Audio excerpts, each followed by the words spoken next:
was looking at some of these photos of Hendrix in concert, and the photographer said, I went to the concert, I had 24 exposures on my roll of film. That's it. Nowadays, you can shoot 1,000. I know. And you just go, oh, that was a good one. You know? Yeah. Of 24 exposures. It makes you really appreciate the art that comes out of that era, like that they had to choose those images so selectively. But also focus. Okay. Oh. You had to do focus and everything. It's crazy. Go ahead. And we have to do focus here. Focus. So here we go. Thank you all for joining us. I'm Benj. This is What Could Be Bad. I'm very excited to have the first episode of this new podcast start out in Van Nuys with Matt Wallace. In this studio, my band has some real history. We recorded a whole album called All Sides, one of my favorite O.A.R. albums, which includes some killer tracks that Matt helped us bring to life that wouldn't be part of our live concert repertoire without this gentleman. And we have a real history. We've been able to stay in touch over the years, and I appreciate that Matt embraced my idea to have a podcast that focuses on mental health and wellness within the entertainment industry. The idea really is pretty simple, is that I want to have conversations about people's personal experiences and to learn from them personally and hopefully share that with others and inspire people to be more open about anything that they're going through as well. Learn some tips and tricks from human beings that have been through unique experiences that have shaped their lives. And for me, having gone through, physical health issues, they led to mental health trauma that I didn't recognize for a while. And when I finally did, it was already very impactful on my life. And I had to make some changes and adjust to that. And they were big life habits and some schedule changes, seeing someone to talk about things and, just managing these new things. So what I really want to, focus on is not necessarily the music and the things that we've had in common in the past, but talk about some things that we've had in common in the past that we haven't talked about. And I want to ask you about a lot of things, Matt, but if you could maybe share with everybody just kind of, what you do, who you are, family stuff, any of the sort of who's Matt Wallace so they know, even though I've already told them you're a producer, there's a lot more to you as a human being than just that. So I think if you could maybe give a little background on you, that would be really cool. Went to UC Berkeley to be an English teacher, but while going to school, I was also making records in my parents' garage. And so once I got out of college, I was like, well, I can starve being a teacher or starve being a record producer, and that's what I did. So I did that, and then moved to Los Angeles, thinking I'd be here for 2 years, and moved back to the Bay Area. 35 years later, I'm still here. Got married, had kids, and tried to work while doing all these kind of things. And that's kind of the bigger kind of bookends of the whole thing. And that's pretty much the general part of it. Did you get married after you moved to LA? Yeah. Okay, so you met her here. Yeah, and was that early on in your time in the... I'd just had some success. I produced the Replacements and then Faith No More's breakthrough record. That was like in the end of 88 into 89. Then I got married in 93. Had a son in 95 and a daughter in 97, and then just, try to keep working while being in the business. And this business is really, to be honest, is pretty brutal.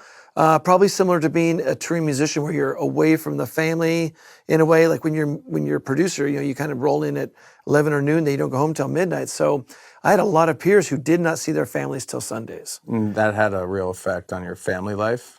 Well, for me, I got to a point where I decided I had to be able to go home at night. That started even pretty much right around the Maroon 5 record. I just decided, and a little before that actually, where I just decided I will do like a 10 to 8 kind of schedule. Yeah. Then I need to go home because otherwise, it got to a point where I didn't know why I was working. Because if I can't be with my family, even though I'm earning a living to support them, it didn't make any sense. And I actually got to a point where I was going to quit because I think they're really terrible hours. I think 12, 14-hour days, 6 days a week is not a way to live a life. No. And so I got to a point where I just said, okay, I've got to find a way to work within it. And fortunately, I had peers after they saw me doing it, they started going, oh, we can do that too. And I just had it where I could go home.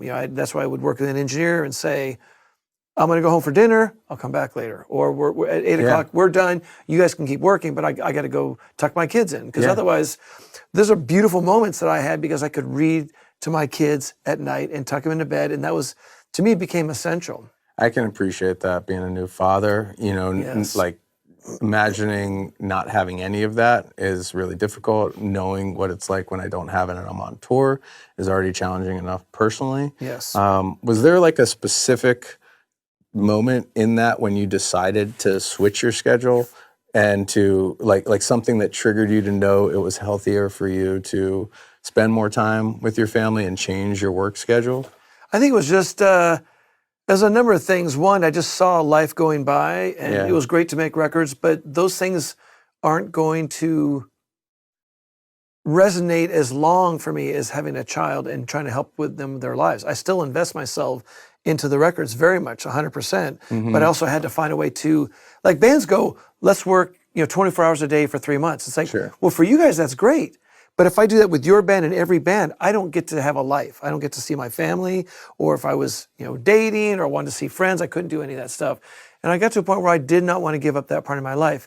It was also made more complex because my son had special needs. And so then I had to, after the initial 6 months of me being in denial, I had to also go, okay, now I need to be a part of this. And so I had to dedicate Denial about his special needs. Yeah. My wife at the time, she was the one who said, we have to pursue this. And so I would do things where I would work till 11 o'clock or midnight. I'd get up at 6. I would drive into a special school in Santa Monica. I lived in the Hollywood Hills, drive back and then go to work. I used to sleep in the car. I would drive him out there and he'd be there for 3.5 hours. I would sleep in our little minivan and then come back and then go to work that day. So that's love. And so then I would take him to, he had these different therapies. He had speech therapy, he had occupational therapy. He had to learn how to be socialized, so there was social skills classes, and then he had OCD issues. So part of me knew I couldn't just have my wife at the time do all that stuff, and I wanted to participate. I didn't want her to carry that burden, and so I wanted to be a part of that because he's also my son, and that's just part of who I am and who I was at that time. So, what kind of impact did you feel, making that change and being a more active participant in his well-being? Yeah, for me, it was essential because I was getting to a point where I was thinking about I would do another career. Yeah. If I couldn't spend time with my wife at the time. I couldn't spend time with my son or my daughter. And it just got to, it really, this is going to sound like hyperbole, but it did feel a bit like a gilded cage. It's like, great, I get to work with great artists, great bands. I'm making a good living at it. I had bought a house in the Hollywood Hills. All that stuff was great. But I remember having a vision before I even got married. I had this vision of being really wealthy, really successful in some mansion on the hill and sitting there by myself eating a meal. And like being totally comfortable and not having to spend not being comfortable. Sitting down and going, well, this sucks because I have this nice house. Okay, you're envisioning that's where you're ending up because you're spending too much time. Too much time at work and not putting time into, do I want to get married? Do I want to have children? And I remember going, well, I have all this great stuff, all this material possession, sitting down by myself at this big long table, eating by myself going, that's not what I want. The Bruce Wayne kind of situation Very where you're like in this big house by yourself and nobody loves you. And to me, there was no resonance. It didn't feed my soul. And to me, it felt empty. And so I didn't want to pursue that. So then I did want to get married. I did want to have children. That was really important to me. Yeah. Feeding your soul is something, that term, feed your soul, is something one of my life mentors always says to me about finding passions. And this is actually one of the ways I'm finding I'm going to do that in my lifetime, is connecting with people and learning from them. So I'm glad you touched on that because I think it's essential that we do that.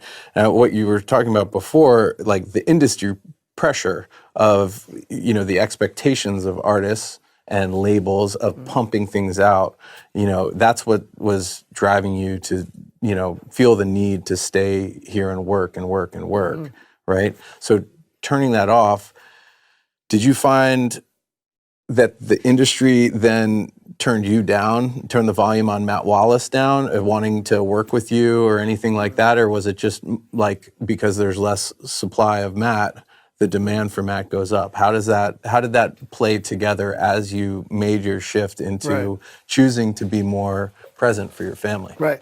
Well, that's a good question. I mean, I didn't really feel too much pressure. I mean, every once in a while, bands would say things like, hey, how come you're leaving, at 7 o'clock or 8 o'clock at night? So I did feel that. But the thing that I got to thinking about was that there are producers like Rick Rubin who show up like once every 2 weeks and produce records. And I knew that wasn't my style because I wanted to be in the trenches. I wanted to be I wanted to get dirty. I wanted to like get in there and work on the song. I remember you getting dirty. Yeah. So the Rick Rubin thing, I kind of thought I could try that, and it just didn't fit for me. Yeah. So if Rick Rubin can do that, why can I not work, 8 or 10 hours a day instead of 12 or 14? And the thing of it is that I understand, like sometimes if the producer goes and they say, well, you can't do any more work. It's like, no, I said, no, we've got an engineer. The engineer's been here for the whole time. He knows what's happening. If you guys work for 2 hours without me, I trust that you're going to be doing good work. Yeah. You know what I mean? And that gives you, the band, space to try some things. And that way we're still moving forward. They come back the next day. That sounds great. Let's change this.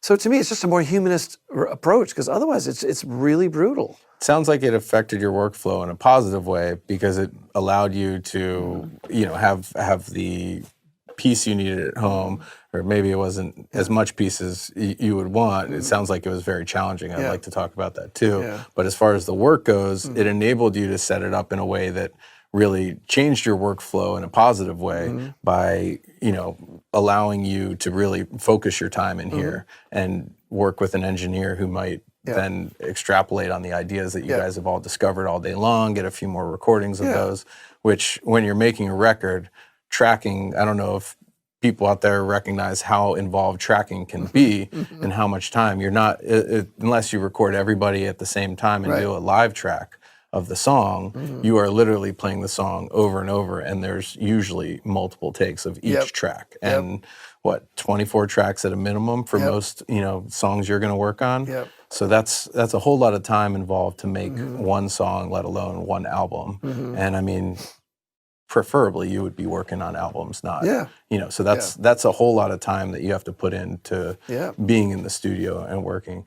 So when you would do that and you would work those long hours before you made this shift, how would that affect you in your day-to-day life with your family? Would you feel that you had anxiety? Did this affect you in a way that, you had like any negative interactions because you were working so much and maybe not able to really be as present and even rested, because you were spending such long hours there and having such short, interactions at home? Did it hit that too? Yeah, I mean, it actually started earlier. In my 8-track days, I had a studio in Oakland, and I remember I was so driven to build my career as an engineer, producer, mixer.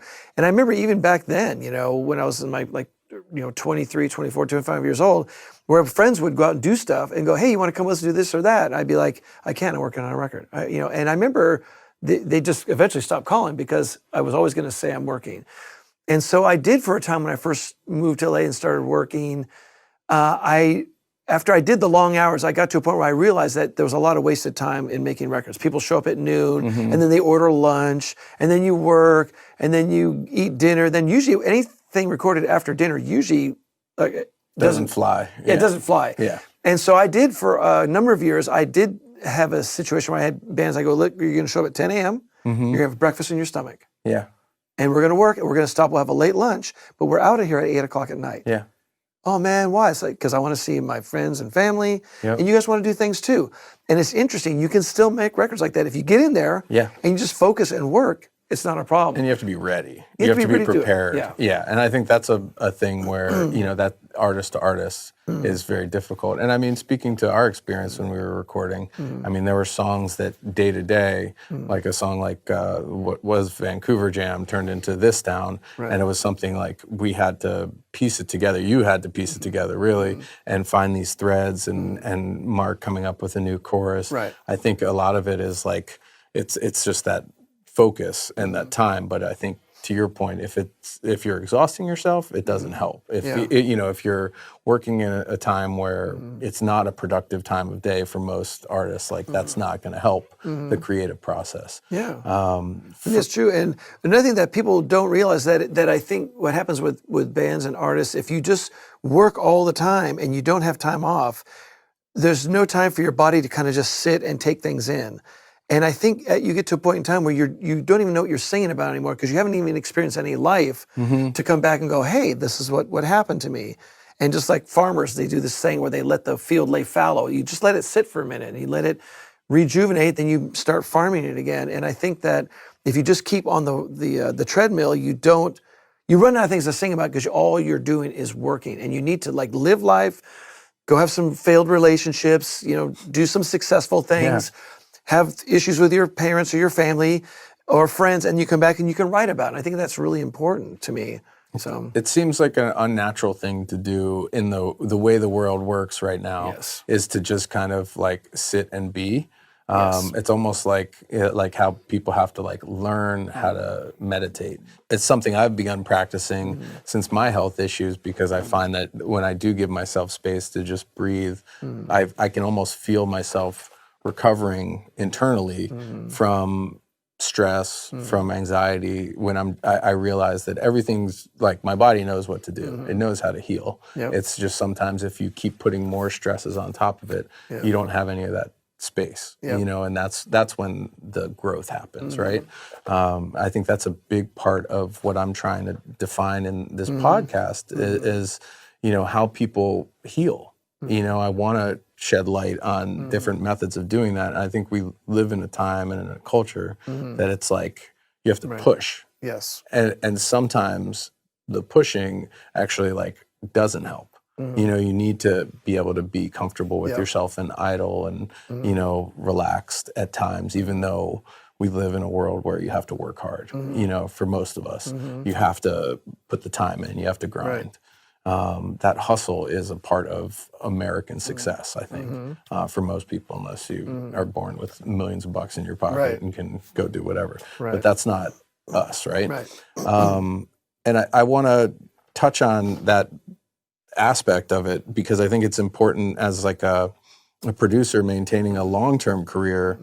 It's hard to picture that arc when you're young, I think, but like as you've grown through your professional career, do you find the ability to, I mean, obviously you've forced that change in a way because you knew you had to, but do you find the benefit like, we'll get into mental health in just a moment, but do you find like when you do that, there are immediate benefits, long-term benefits? Is it sort of one of those things that you see it later that it did some good for you?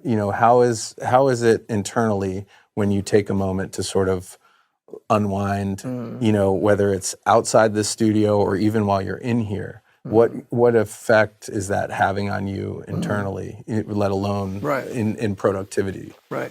I mean, I think generally there's a couple of issues. One is we live in the American society has the Protestant work ethic, and I think the unfortunate ancillary damage of that is that men in particular are not ever allowed to be weak or sit, listen, be quiet. And I think we're kind of pushed to keep being productive. And I think that for me, I could do that for a while and I feel like I'm powering through it. And I think that I feel that at the time, but there comes a point in time where either I just break down or I have to stop and go, wait a second, I'm just feeling like this is not working. Yeah. And I think if I were in earlier years, if I were more in tune with my body, I would have been able to say, I gotta stop this. It got really bad for me. I think my kids were probably like 5 and 7. I was actually having horrible heart palpitations. I couldn't breathe. I just had so much stress trying to like support my family and keep working. Wow. And I went to the doctor and he's like, here's a prescription for Xanax or one of those things, So he just said it was anxiety, basically. Yeah. And I was like, well, and it's not my nature to take that. And it's nothing against it. Just for me, I didn't do it. So I actually got back into yoga and I actually got into martial arts, which I had no interest in. But I found out that I needed to find a way to have 1-hour vacations, mental vacations, like 3 times a week. I'd do yoga for 1 hour. I'd do martial arts for 1 or 2 hours. And I even got to the point where even doing those things, I have my phone nearby. Like when I was doing martial arts, I finally had to turn off because I was worried about my wife had health issues. Yeah. My son had health issues. And so even then I finally had to say, okay, for 1 hour, I'm turning this thing off. Yeah. And if something bad happens, I don't know what to say, but I had to just be able to. You needed that time. I needed it because I was not going to survive. there was no way I could have kept up that level of stress without something bad happening. And so I had to find a way to go, okay, I'm going to take this break. I'm going to go do this. I could be calm. And by doing martial arts, you had to focus on the forms. Same thing with yoga. You have to focus on what you're doing. And then after, oh yeah, you get on the phone. Okay. And also, I did the same thing with hiking, actually, after that. I remember you got into hiking. Yes. Yeah. And I would hike every morning. I would drop my kids off and I would hike for like an hour or so, brutal, like really aggressive hiking to get the, endorphins going. And people would say like, why do you hike? I go, it's a hiking or heroin. Yeah. And it sounded like it was funny. I've never done heroin, but my life at certain times felt like if there was heroin on the table, I would have absolutely done it because of the stress was so palpable. I had to do something, and that's why at least I got into hiking. So helping yourself equipped you to help your family better. I had to. Yeah, it was a must, a necessity for you to address your own physical activity, so you could get out of your own head a little bit and deal with that stuff. Yeah, because my wife had health issues, and because my son had health issues, and because I was trying to be there for my daughter, because my wife wasn't able to participate as much, I was always on. And there was about 2.5, 3 years I was going like 5 hours of sleep a night. It was brutal because I would work till, midnight, get up, get the kids up to school every day. And I got to a point where I had to say, in fact, a therapist told me, he goes, you're going to have to save yourself first. And to me, that was like, I can't do that. I got to take care of my family. He goes like, you got to save yourself first, because if you go down, that's it. You have to do this. Yeah, I've learned that the hard way too. Is basically pushing so much for someone else's betterment and ignoring my own issues. And when you do that, obviously we know the implosion can be, unhealthy for yourself, but it also will affect them, right? Yes. Like, so if you don't deal with your own issues, it's gonna spread out, to the people that are relying on you. Yeah. And for me, when that happened, it was brutal because I was pushing so hard for them. It was almost like this antithesis of everything I was pushing for. And then when the release and the submission to that I had these issues to deal with, and knowing how long the healing, I'm talking specifically in 2020 when I had, I was diagnosed with an autoimmune disease, but it was basically like, now we know is long COVID as well. And so when these things were affecting me, and I finally submitted to the healing process of the autoimmune disease, which I didn't know about the COVID stuff at that point, it was signing up for a good year at least of laying in bed and resting and not trying to pick up my kid and put him to sleep. And we're talking about a 1 or 2 year old as he aged through that. And that was a lot to ask of my partner, which then affects me in a different way. And this is all, absolutely, how I developed a lot of anger issues and anxiety and depression and things that I didn't realize were going on, but just kind of crept into my house, And I think if you're not, it's almost like taking care of yourself ends up being some kind of a part-time job that you have to do in order to maintain your full-time job, is the way I kind of have begun to think about it. So I mean, to your point, I love that you started your days with those heavy hikes.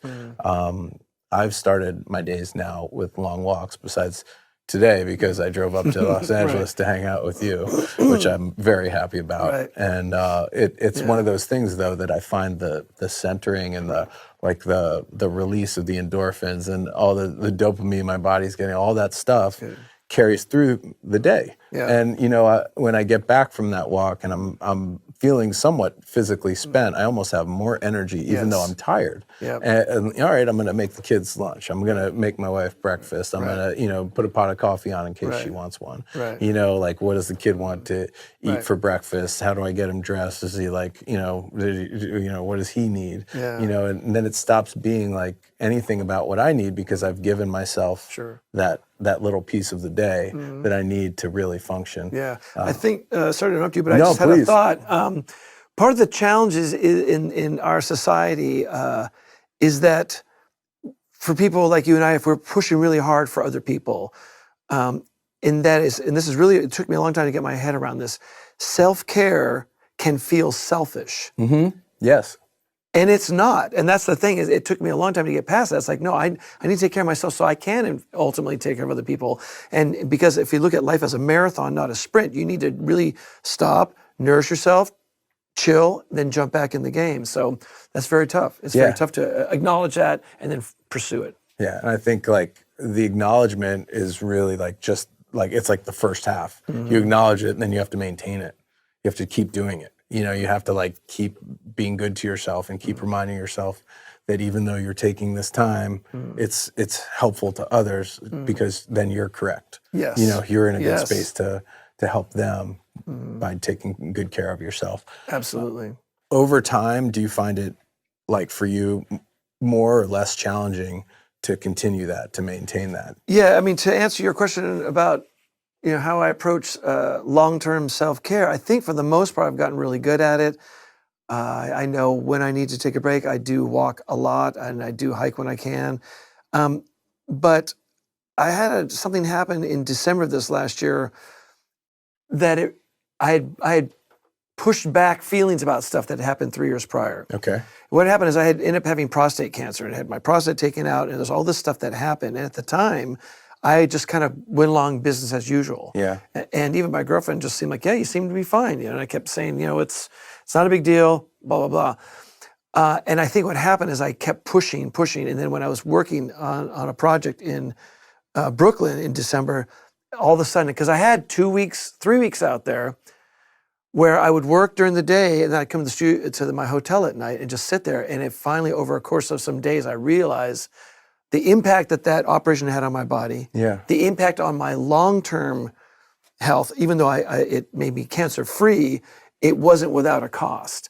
And it was really something to just all of a sudden be there and go, oh man, and all this stuff came in because I think I'd kind of pushed it aside, just try to power through it, be a guy like, no problem, man, I got this. And then it hit me. I was like, oh, fuck. There was a lot there that I didn't address. Uh-huh. I mean, compartmentalizing, Yes. Mental trauma from things we deal with, something I did. Sorry if I'm hitting the mic, buddy. I think it's a natural thing to do, right? Because like we don't always want to go and face all of it at once. We want to try to address what we can address piece by piece, I think. Or at least that was my thing, so I just assumed the whole world works like that. No, kidding. That's why we're here to talk about it. But when you realize this stuff, you were alone? You had time to reflect? Yeah, I had time to reflect. And I think part of my issues were I didn't want to be a burden to anybody. Because I tend to be the helper or the rescuer, the person that does all the work, you know. And I didn't want to be a burden, so I always downplayed it. I talked to family and friends like, oh, it's the best cancer. It's easy to get past. It's not a big deal. The best cancer. Yeah, what it was. A term. I said it was the best. I mean, because it's got the survival rate, yes. right? Yes. But it still had a cost. And so for me, it just, finally, when I had time, I just was by myself in the hotel at night, and after watching TV for a while, just sitting, I started thinking, that was a big deal what happened to me, my body, that I didn't want or ask for. Yeah. It was essential to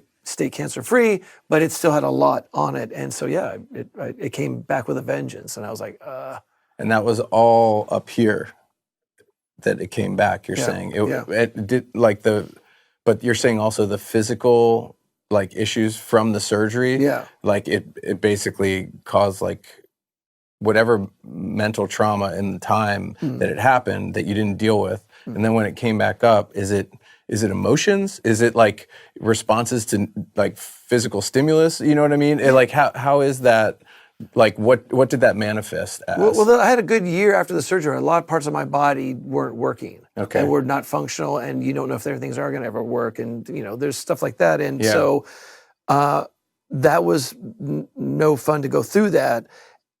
And then I do think there was the big emotional component of just not addressing it. And I do think I compartmentalized. Yeah. And I did try to make it not such a big deal. And it was a big deal. It was a big deal for me in my life. And my girlfriend just said, I just thought you were fine. She'd ask, are you okay? I'm like, yeah, I'm fine. Everything's fine. Yeah. It wasn't real. It wasn't true.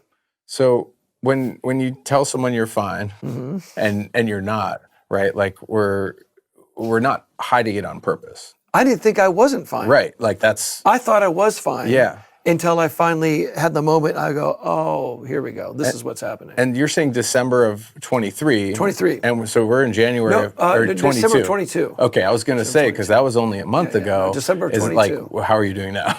No, I feel good because I'm more in touch with it, and usually pretty much in touch with my feelings. But I think that was so big. And another thing here's what the thing happened. I didn't realize how dangerous that was because I thought it wasn't a big deal. But once I went online and started following these prostate cancer groups, people were dying from it. Mm-hmm. Like there are people going, "We lost my brother today. Oh, my dad died," and I'm like, yeah. And then I realized that it meant a lot more than I would have allowed it to be. Right, because it's a very heavy thing, and you're on the precipice of that. Yeah, and I still have to be checked. I still have to be checked for PSA. Still have to be tested for it. I mean, I'm fine so far, but Does that bring up a lot of what you experience it is that test every time a stress? It's not a stress thing, but it reminds me of because I had a moment like in a movie because I went to my urologist and he's checking me. He goes, come to my office. I thought, I'll go talk to him in his office. Closes the door and he sits down at his desk. Yeah. And then he goes, yeah, you have cancer. I'm like, that's one of these moments you go, that happens in movies, happens to other people. Yeah. Not going to happen to me. And it's like, oh, and then I had to see what kind of approach I want to take to get rid of the cancer, Did you do chemo or did you? No, the options are surgery to remove it. Yeah. There's radiation. Okay. And then chemo happens if those things don't work. Then you start doing chemo. Okay. Thank you for educating me. Yeah. I didn't know that. And I should know that, but I do have some friends actually. One I lost already to prostate cancer who is a dear friend. I just was thinking about him this morning actually because Willie Nelson tickets went on sale and I saw Willie Nelson with him and his lovely wife and my wife, and we had this phenomenal evening. And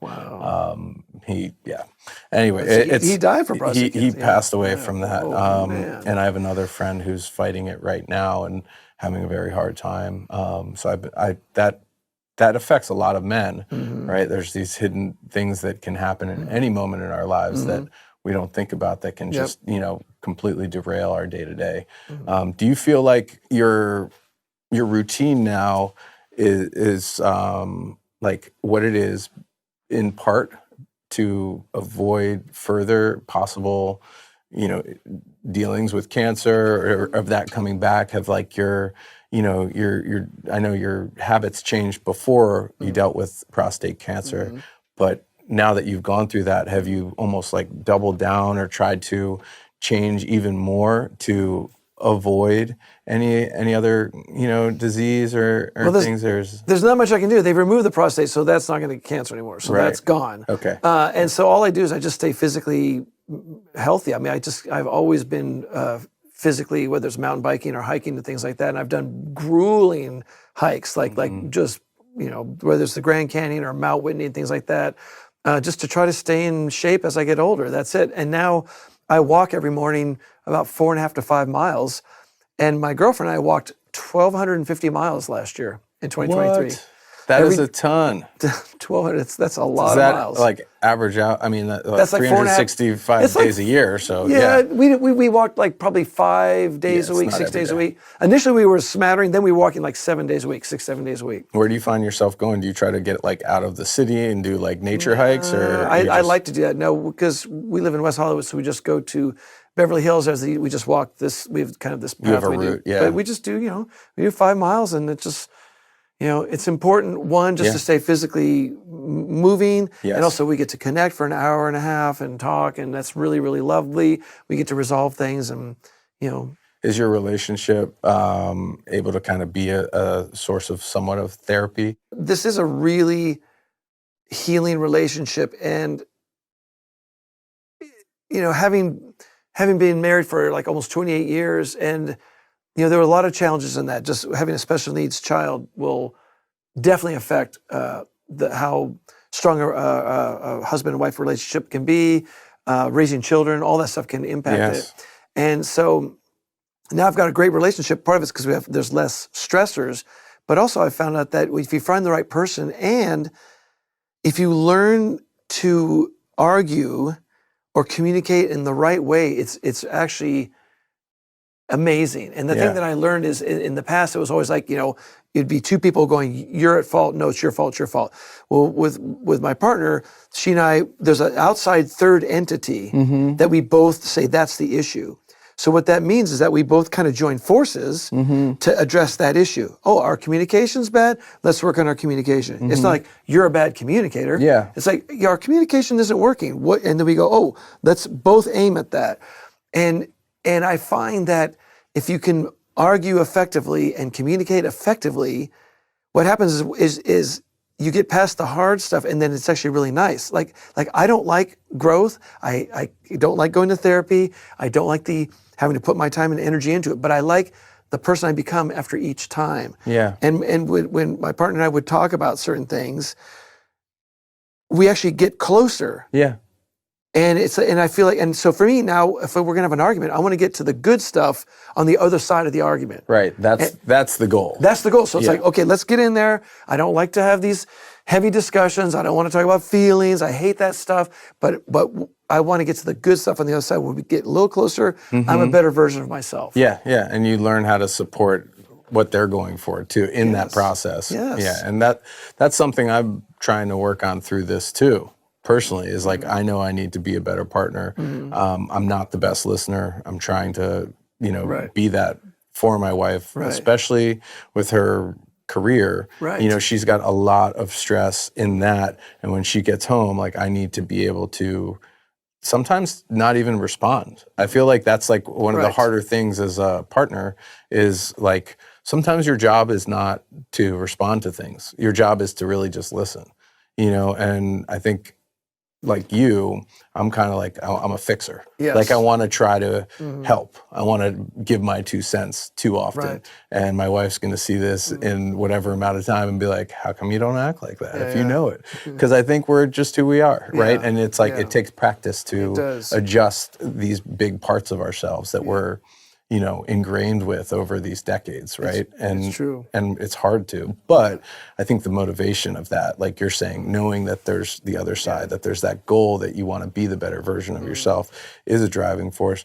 But like, what do you say to people who can't find that? You know what I mean? Who don't know what that goal is, that they don't have that better version of themselves yet, that they haven't seen that they're in, because part of this for me was that, I was in despair, and I didn't feel that there was that other side. And that's when depression kicks in and you're irrational, Right.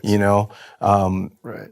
What could you say about how to find that to someone, about what to do to go about that? Is it therapy? Is it meds? Is it like, is it a personal journey that there is no description? Like that's part of, what I don't necessarily expect you to directly be able to answer, Matt, but I also want to, through this whole podcast, I want to discover people's views of what could be good as much as what could be bad. Right. Well, I have a couple of answers to some of the things you brought up. One of the things is going back to an earlier thing you were talking about, which is when you have a partner who is expressing something that they're having a challenge with. And you're right, as men, we're taught to be like fix things. And I think the thing that I've learned is the first thing that I'll say is, I'll listen. I'll say, do you want just a sympathetic ear to listen to you? Do you want feedback, or do you want action? Yeah. And oftentimes, I'll say to my girlfriend, I'll say, tell me how I can best support you. Like when she's had really, really tough times, I go, I know you pretty well, but tell me, what do you need in this moment? Because sometimes she wants one thing. Sometimes I go, how can I best support you now? That's a great question to ask. Yeah, that's really, for me, the best way to do it. And then for me, when you talk about when you're having, despairing times, I think for me, hiking and walking has always been essential. One, because I'm actually moving my body, that helps me settle down. But I've read articles recently that when you're outdoors, your eyes move as you're walking, and there's something about that calms your body. I don't understand it. I can't tell you what it is, but there's something about just as you walk and you look. And I found that when I would hike, and even walking, I process things really well. I come up with all kinds of ideas. I'm always giving myself voice memos about cool ideas and things like that. Yeah. And so for me, doing that is really important. Moving my body. Some people, medication is essential. Yeah.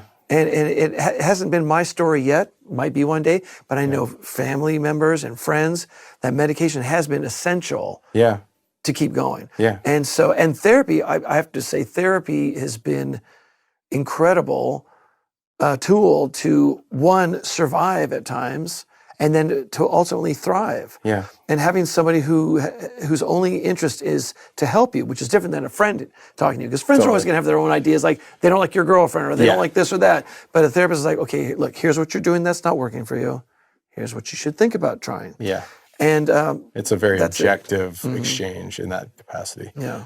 For therapists and therapy, Yeah. I mean, did you find the right person on the first try? Because I think a big part of therapy being effective and successful and helpful is like finding a person who, when you exchange with them, it's comfortable. Yeah. You know, it's very like you feel a natural openness. And like I've had therapists like when I was too young to understand the benefits and was too rebellious to probably give a shit or give it a chance. You know, like I pushed it off. But in my adult life, now that I know it's helpful and I know I need it, when I connected with this person who I see regularly now, it was like, okay, like they get like they get me, but they're also like here to just fully support and give me the kind of feedback that's helpful, not like, you know, tidbits and pulling from emotional experiences I've shared with this person. Right. So for you, did you find that person right off the bat, or was it like a process to get there, or have you switched over the years? Yeah, I mean, I think it's rare that someone's going to find the right therapist the first time around. And I think you go to therapists over time, and as you go to different therapists, you start seeing which aspects of each therapist that you liked and that you thought were effective for you. And then ultimately, each time you find a new therapist, you take that into consideration. And for me, also, it's the right therapist at the right time for your part of your journey in your life. Because I had a therapist that helped me. You know, I had a not the most healthy marriage. And let's just say, for argument's sake, it's 50-50, my ex-wife and myself. That therapist helped me get through that and understand that.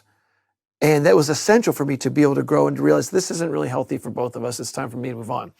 Subsequent to that, I have had, and she was essential to do that, but now I have a different therapist now because I'm dealing with people in my life that are in the narcissism spectrum.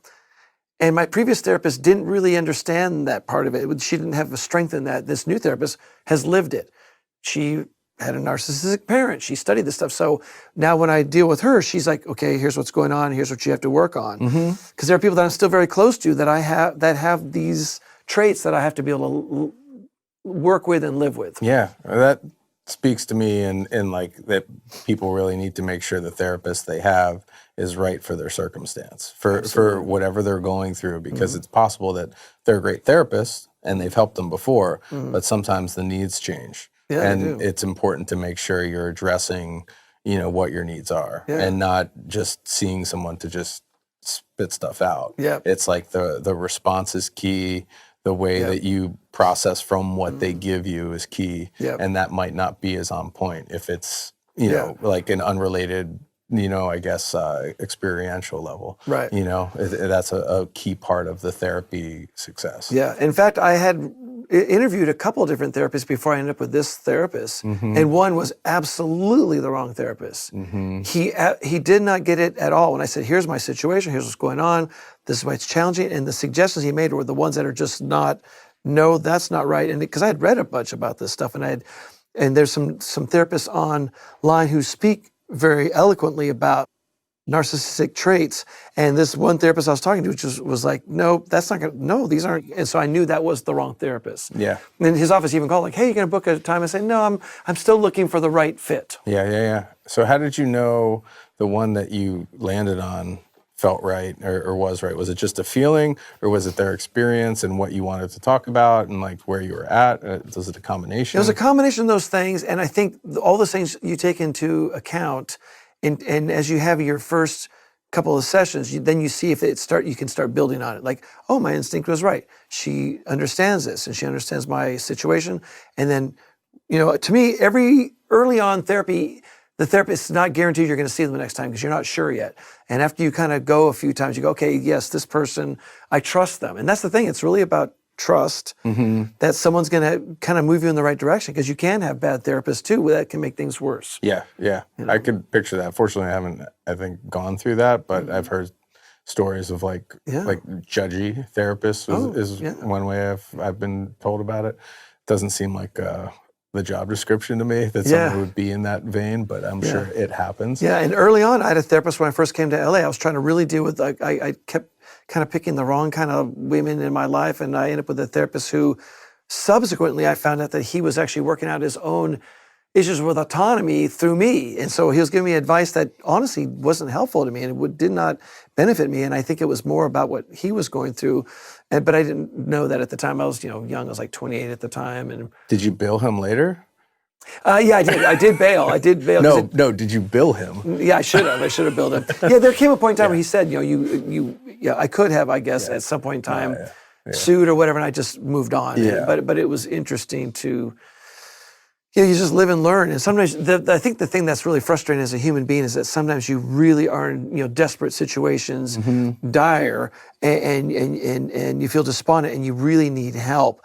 And sometimes when you reach out, you hope that you're getting the right help, because sometimes, if you're drowning and you reach out and someone hands you an anchor, it's like, well, that's not going to help. Yes. And in finding that person when you really, and also being a man where you don't want to say, I need help. Yeah. And we're pretty much like, yeah, I'm fine, everything's cool. And you finally go, yes, I need help. And then you reach out and it's the wrong kind of help. And that's not good either. That's not, helpful, obviously, in so many ways. And that will then spiral out into your work, into your, your family, your personal life, everything. Yeah.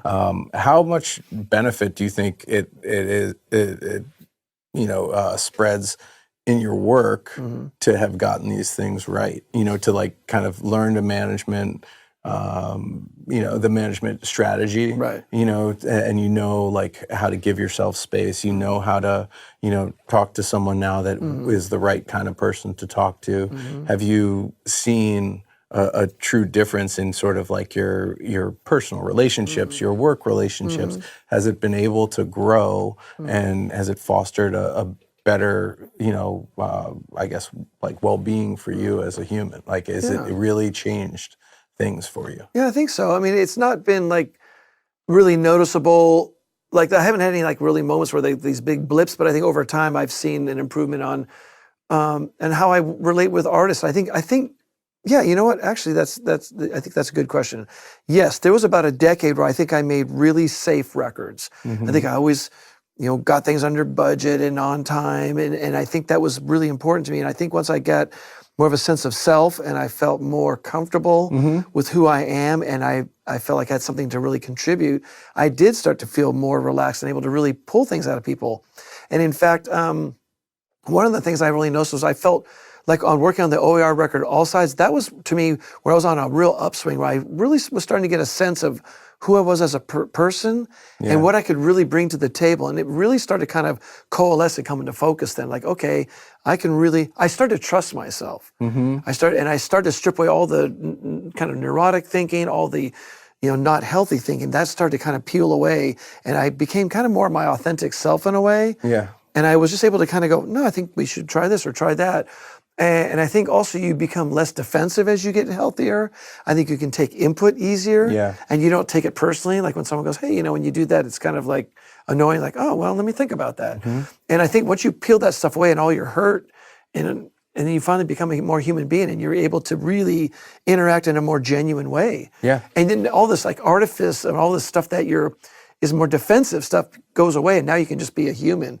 And it's interesting that, when we're young, we're human, then we learn all these kind of weird neurotic things, and we learn ways to protect ourselves. We're being hurt as we're younger. And as you get older, you have to start peeling that stuff away that helped you when you were younger, but doesn't help you when you're older. There's things I did to survive my youth that didn't help me as I got into my 20s and 30s. I had to peel those away and go, okay, now that doesn't work anymore.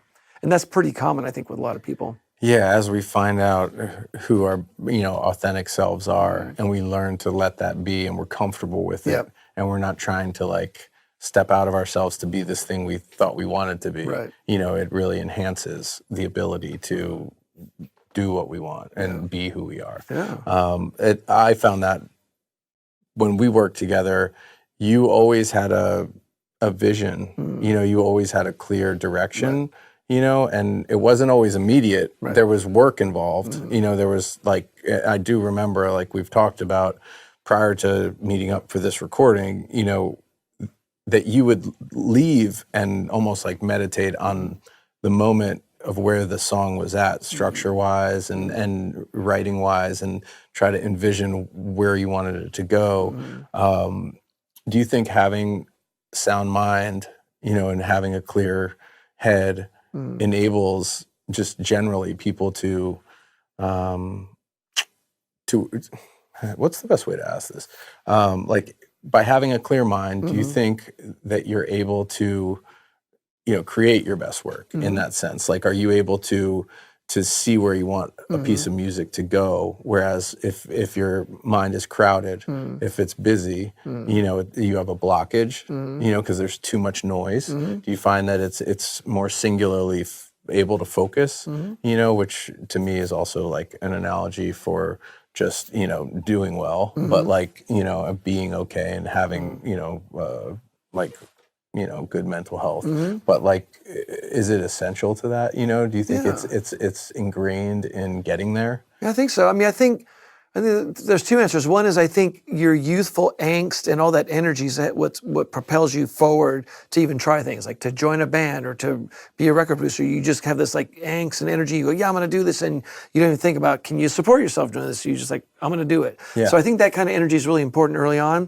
But I think as you get older, I think that stripping away all the stuff that obscures your view is really essential because you're really kind of looking through filtered glasses. And when you take them off, you're like, oh, and you can do better work. And you are more clear and focused. And to me, that was important for me to get to that place. It just took a while. That's unfortunate. You know, part of being a human being. I mean, I think it's natural. I mean, how many of us are exactly who we want to be in our 20s or 30s? You know, it takes some time. I mean, I'm still figuring it out. You know, I'm still having issues getting there. And I still see the better self down the road than I am in this moment. And I'm trying to learn more healthy habits and ways of being and perspectives. And that's what this whole thing is to get there and to discover it. You know, I think life is ultimately a lot of adventure and discovery. You know, we're here to experience things and to, you know, lean on others to make sure we're, you know, like ourselves are understood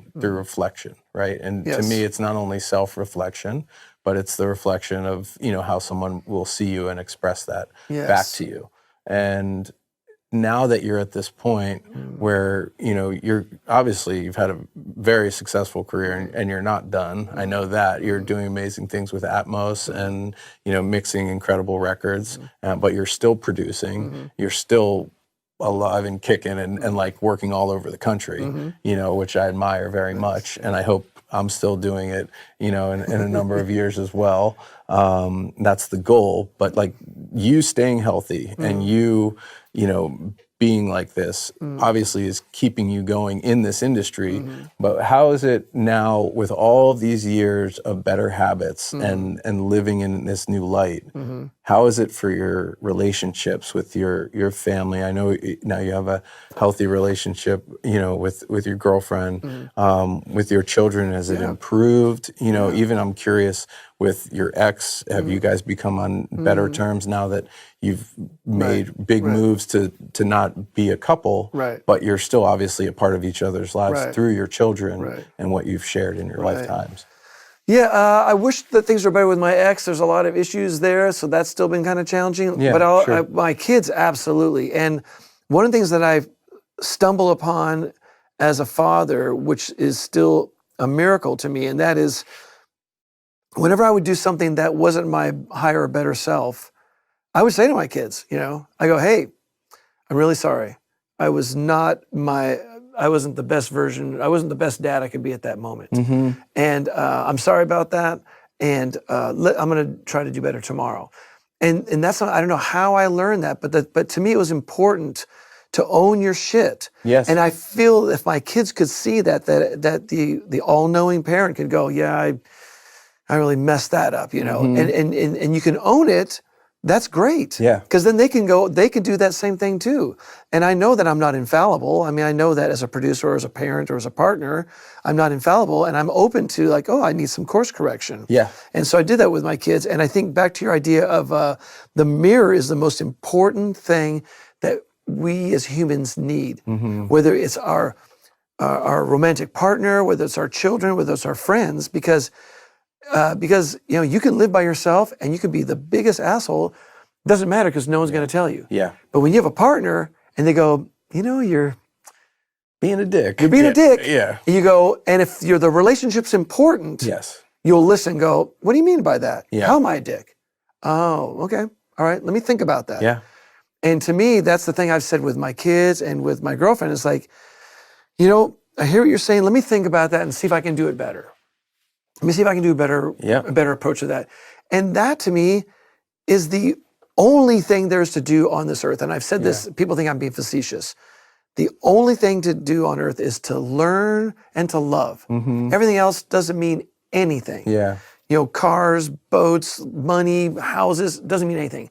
But learning and loving is it. That is it. Yeah. And in fact, even when you get back to songs, all songs are in their their lowest form, they're just entertainment. But their highest form, it is a message to the world, to people who've had hard times, how to get through it. Sure. It is a gift of love, and that's incredible. Yeah. The artist will go and look over the edge and go, ooh, and come back to the audience and the listener and go, well, here's what I found out, and this is what I learned in my life. And people have said many times, they hear themselves in the songs, they hear themselves and go, wow, that person got through that. Yeah. Yeah. And that's it. I love that. And I mean, that is one of the things I've loved about supporting the messages that Mark sings about. Yes. Is because his stories are, about love and about inclusion and positivity and these very important human factors that tie us all together. And one thing he always says is that we need each other, and I think he's right in that. And that's part of why I think doing this with people I care about is really important. So I was going to UC Berkeley, and I was studying to be an English teacher, which was my first passion. But I'd been in band since I was 13, and I had a little studio in my parents' garage, and I was always recording my bands. But I ended up having a couple of moments where I passed out in high school, then also in college. And I actually had so much, I kept passing out and ending up in these ambulance rides, and the doctors couldn't figure out what was happening. They were giving me this like anti-seizure medicine, and all this stuff was happening. And I actually dropped out of college because my health was so bad. And I just couldn't do anything. I was just, and they were trying to, there's different diets and things like that. And so I somehow kind of figured out how to like get through it. I moved to LA, and I was like a A&R guy for Slash Records, and I would go to these shows to see bands. The problem was the murmur of the crowd was the same sound and frequency of how it would sound like when I came to after passing out, after fainting.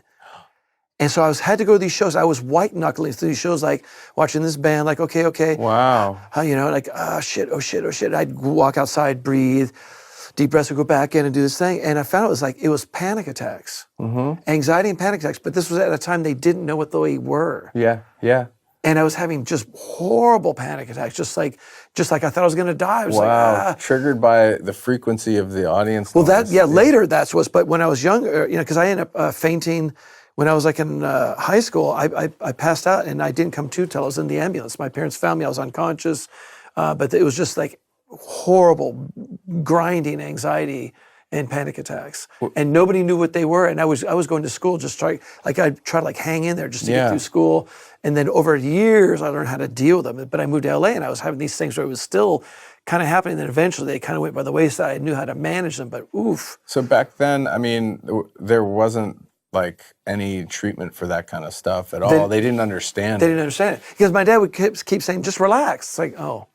Dude, if I knew how to relax. That makes you more stressed. It's like somebody telling you to relax. Yeah, I can't relax. Yeah, if I could relax, I would have. I would have done that. I would have hit relaxation way before this whole thing where I think I'm going to die, I'm passing out, ambulance rides. I mean, it just happened. I'd be out with friends and I just would start losing my shit.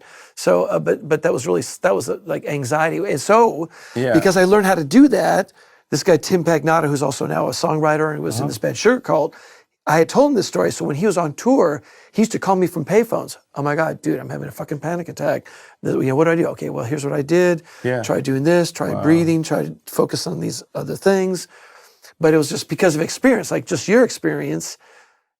You now can speak to people who are going through similar things that you had to go through. Yeah, Where you're yeah. just like, you're bed bound and you can't do anything and you feel like, Oh man, yeah, that shit was so scary for me. Yeah. I'm glad that you were also able to directly help someone else, because that's part of it too. Is after you go through that and you feel it, you're like, I don't want anybody to deal with that. Dude. Like that, not on your worst enemy do you want somebody to like really be in panic attack mode, Yeah. because it is like you're outside your body watching this shell of yourself lose it. Oh yeah. And you're just like lost, and your feelings are like outside of yourself. It's crazy. Overriding everything. I used to get tunnel vision. It would just be like this. I could see like this, and whew, it's so horrible. I remember having these things at night when I couldn't sleep. A part of mine was like I went sleepless for almost like a week straight, and that obviously made it worse. I just couldn't fall asleep. Yes.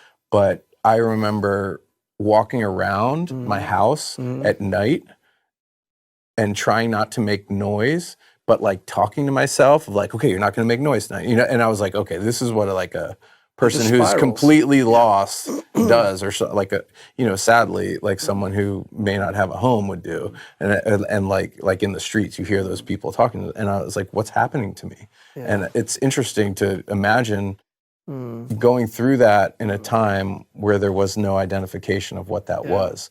So God bless that you got through, and It was bad. yeah. I believe it. It's really not fun. Yeah, you know how it is when you get sick and certain things are happening mentally and physically where you maybe you're not gonna die, but you're getting like, oh, I'm getting in the neighborhood. It's starting to feel like And like that would be easier is like another thought I would have. Like Yes. that, it would be a lot easier to just be gone than to like have to solve this riddle, whatever this is, which is the last thing we want for anyone. right. And that being said, I think it's also important to make sure everyone at home knows we are not mental health professionals. We are simply commenting on our own experiences. And if you do need any help with anything you're going through, please consult an actual mental health professional. That's very important. We are not here as a solution. We are here as a reflection of our own experiences. Yep, absolutely. To go back to the mirror, the self-reflection thing isn't always easy. And to like, see yourself through other people's eyes is not always easy as well. What I think about with what you said is the modeling of being imperfect, right? Like we need to acknowledge that we're not perfect beings. We have our flaws. And when we have others that rely on us to set an example, it's really important to model that in some form, and being able to say, I fucked up, or I'm not the best version of myself today. Let me know how I can do better. And your question of how can I support you best? Yes. I think all of those things are very important. And, the idea of learning and loving, being like the primary, what do they call it in Star Trek? The primary directive or something like that. Yeah, exactly. Like they're out there to explore or whatever peacefully. Right. Like we're here to learn and love as the primary directive. I think that's very fitting. And to kind of sum up all of this and relate it to why I'm doing this, I told you on the phone about the title of What Could Be Bad, where that came from. In the moment that I heard those words from my grandmother, and her when she was in hospice, and it was the last thing she ever said to me, when I asked her how she was feeling, and she said, "What could be bad?" I think it's really precise that she was feeling love, but she was also teaching me, and I was learning in that moment. Right. So the to learn and love was the core of that exchange, and that was her last thing for me. Wow. And the primary directive, I think, of this podcast. So I'm really grateful, that we can have this this exchange, because I really feel it important to combat all the negativity out there, all the divisiveness that's in the world. We're going into an election year, and things are just going to get crazier. I think it's vital that we all listen to each other, and we all learn from each other, and we all love each other. And so your openness is, kicked off what I think will be a snowball, of learning and loving. And I'm grateful. It's so good to see you and to know you're doing well, and to be in this same house of music that I love and has been a big part of my life, and to be able to do this here is very big for me. So I appreciate it, and I know maybe we'll reconnect again and do a B-side of this. That'd be good. But I really think for my first experience doing this, when you asked me, so what are we doing? What is this? And I'm like, I don't know. We're gonna figure it out. I think we've figured it out. It's a conversation. It's really just about your experience and what I go through and have been through, and us learning from each other. I'm not only grateful that we could do this, but you're helping me define what I think in years from now will be a very big part of my life, because I can see this being something that I'm doing over and over, because it's fun to connect with people. It's good to connect with people, and that is the big thing, right? Is that reflection. So. And I would say I'm honored that you invited me to do this. I really appreciate the opportunity. And I have to say that there's something that you bring to the table that's really essential, and that you have a very beautiful, disarming sense of there's strength and vulnerability, because you and I spoke on the phone, and you're willing to go there. And when you're willing to go there, everybody will go with you. Because if we walk around with all of our armor, no one's going to say anything. But when you go, I went through this struggle, this is really hard. What about you? That vulnerability, that's a strength, and that's beautiful, and I think it's essential, and I think what you're doing is essential. I honestly think this is the kind of thing that can help people want to keep living, if they can hear stories like this, and hear themselves and go, oh, well, they got through that. Well, then we can do that too, I certainly hope so, and feel that it could. And I told my wife, I was like, if this helps one person, I think it's already helped too. Oh, well, that's cool. Thank you. And that's great. So I've already won. You've already won. Yeah, that's fantastic. I'm just super grateful to be here, feeling all this with you. Thank you. And let's keep in touch, and one of these days let's make some music and go for a hike and all that good stuff. That'd be wonderful. Yeah. Sweet, man. God bless. You Thank too. you for your time, Matt. My pleasure. Thank you for making the long drive down here. Oh, yeah. You and Chris, man, that's a long drive. Chris is the man. I know. Chris made this happen. Without him, it's just me and my iPhone.